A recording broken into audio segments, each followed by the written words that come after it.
నమస్తే, నేను మీ వాస లక్ష్మణ. సిరిసిల్ల ఎమ్మెల్యే కేటీఆర్ గారికి బాధ్యతను గుర్తు చేస్తూ సిరిసిల్ల నేత పరిశ్రమ, నేత కార్మికుల స్థితి గురించి నిన్న మనం ఒక వీడియో చేయడం జరిగింది.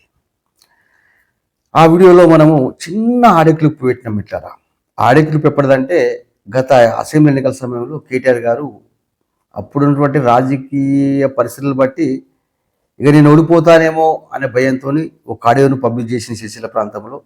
ఆడియో బ్లాక్ బస్టర్ కొట్టింది. ఆయన కూడా అఖండ విజయం సాధించిండు. దానికి సంబంధించి ఒక చిన్న ఆడియో క్లిప్ మనం నిన్న వీడియోలో పెట్టినాం. పెట్టిన తర్వాత చాలామంది మిత్రులు నాకు మెసేజ్ పెడుతున్నారు, అన్న ఒకసారి ఆడియో మాకు పూర్తిగా పంపండి వింటామని, యూట్యూబ్లో ఏ విధంగా కొడితే వస్తుందని చాలామంది మెసేజ్ పెడుతున్నారు. కాబట్టి ప్రతి ఒక్కరికి నేను పంపించలేదు. కాబట్టి మిత్రులందరి కోరిక మేరకు గత అసెంబ్లీ ఎన్నికల సమయంలో కేటీఆర్ గారు ఓడిపోతారనే భయంతో అప్పుడు ఆయన మాట్లాడిన ఆడియో మెసేజ్ను మళ్ళీ నేను మన ఛానల్లో అప్లోడ్ చేస్తున్నా, చూడండి, చూసి తరించండి. ఒక విధంగా చెప్పాలంటే కేటీఆర్ గారు ఇప్పుడు రాష్ట్ర వ్యాప్తంగా బీజేలో ఉన్నారు కాబట్టి ఆయనకు కూడా ఆయన బాధ్యత గుర్తు చేసినట్టు ఉంటుంది. ఏదో విధంగా నేత కార్మికులకు మంచి జరగాలి, అవునా కాదా? ఇక్కడ పద్మశాలి సోదరులారా బాగా ఆలోచించండి. ఇవాళ ఎట్లా ఎంత ఇదైపోయిందంటే, ఇలా పద్మశాలి సమాజంపై అణచివేత ఏ విధంగా జరుగుతుందో సిరిసిల్లను మనం ఉదాహరణగా చేసుకోవచ్చు. ఇక్కడ చూడండి, మాయమాటలు చెప్పి గెలిచిన కేటీఆర్ పట్టించుకుంటలేడు.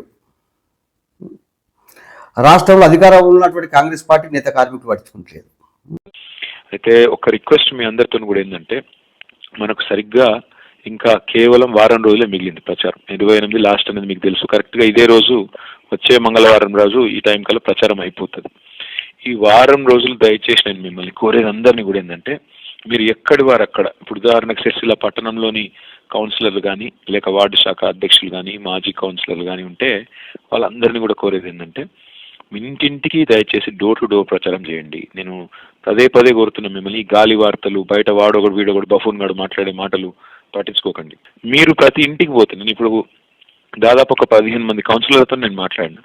అందరు చెప్పేది ఏంటంటే, పక్కదేటో ఉందట కదే చూసుకోండి అంటున్నారు. అట్లే సర్పంచ్లతో మాట్లాడితే పక్క ఊరేటో ఉందట చూడుండ్రు అన్న అంటున్నారు. ఈ మెజారిటీ తగ్గుతుందట అని పిచ్చి మాటలు మనోళ్ళే మాట్లాడి అనవసరంగా మీరు 10 మందిని ఎత్తి ఖరాబ్ చేస్తున్నారు. దయచేసి ఆ పని చేయకండి. ఇంకొక మాట కూడా నేను విజ్ఞప్తి చేస్తున్నా, ఫలానా కులం వాళ్ళు మనకు ఓటేయరట, ఇట్లాంటి పిచ్చి మాటలు మాట్లాడకండి. ఎందుకంటే దాన్ని పట్టుకొని మనోళ్ళే 10 మంది మాట్లాడు, 10 దిక్కులో మాట్లాడు, అది ఎంత మాత్రం మంచిది కాదు. కాబట్టి ఈ మాటలు మన వాళ్ళే మాట్లాడడం, మన వాళ్ళే దాన్ని ప్రమోట్ చేయడం, మన వాళ్ళే 10 మంది చెవులు కొరికినట్టు మాట్లాడు, దయచేసి అది బంద్ చేయండి. ఎవరిది వాళ్ళు, ఏ ఊరోళ్ళు ఆ ఊర్లో, ఏ బూతోళ్ళు ఆ బూత్లో పని చేయండి. ఎక్కడక్కడ దయచేసి మీరు పటిష్టంగా చేయండి. దయచేసి నేను మిమ్మల్ని కోరేది ఒకటే, మీ క్యాడర్ కూడా నేను అందరు కూడా చేసే విజ్ఞప్తి ఏంటంటే, నేను గతంలో మాదిరిగా కాకుండా వచ్చే టర్మ్లో తప్పకుండా వారానికి 2 రోజులు నేను సిరిసిల్లకు నేనే వస్తా, నేనే డైరెక్ట్గా మీతో టచ్లో ఉంటా. మీరు ఇక అవన్నీ మర్చిపోండి. ఇక వారానికి 2 రోజులు కనీసంగా నేను వస్తాను, సిరిసిల్లలోనే ఉంటాను. గతంలో మాదిరి కాకుండా మీకు యాక్సెసిబుల్గా కూడా ఉంటాను. కానీ ఈ వారం రోజులు దయచేసి మీరు సీరియస్గా తిరిగితేనే వస్తుంది. మనం రాష్ట్రం మొత్తం చూస్తూ ఉంది సిరిసిల్ల వైపు. సిరిసిల్ల నేను ఓడిపోతున్నాను రాసిండు. గా స్థాయికి రాసే కాడికి పోయింది అంటే మనలో మనమే ఈ అనవసరంగా మాటలు మాట్లాడుతున్నాం. కాబట్టి ఇదంతా జరుగుతూ ఉంది. ఎవరూ పట్టించుకోవడం, మనను నష్టపోయేది మనందరం. కాబట్టి దయచేసి నేను మిమ్మల్ని కోరేది, ఈ వారం రోజులు మీరు చాలా సిన్సియర్గా, చాలా హోల్ హార్టెడ్గా డోర్ టు డోర్ తిరగండి, కూర్చోండి, ముచ్చట పెట్టండి. కొత్త రేషన్ కార్డులు, కొత్త పెన్షన్లు అనుకోండి, తప్పకుండా ఇస్తామని చెప్పండి. ఆసాములు ఉంటే చెప్పండి, వాళ్ళకు స్పష్టంగా చెప్పండి, అవును మీకు కొన్ని డిమాండ్స్ ఉన్నాయి, కేటీఆర్ దృష్టికి తీసుకుపోతాం, ఆయన ఇక్కడికి వస్తున్నాడు, ఆ రోజు చెప్పిస్తామని చెప్పండి. మీ అందరు నేను ప్రార్థించేది ఒకటే, ఈ 1 వీక్ మీరే అభ్యర్థి అన్నంత తీవ్రంగా తిరగాలి. ఎక్కడైనా ప్రజలు కూడా ఎవరైనా లొలి పెడితే కూడా మీరు కై మనకుండ్రి. కాబట్టి మీరు కసుబుసు మనకుండ్రి. మీరు అందరూ కూడా దయచేసి వారం రోజుల పాటు ఎక్కడ వాళ్ళు అక్కడ నిమగ్నమై పనిచేయాలి. చూసిరు కదా మిత్రులారా, మరి సిరిసిల్ల ఎమ్మెల్యే కేటీఆర్ గారు అప్పుడు చెప్పినట్టుగా వారానికి 2 సార్లు వస్తున్నాడా?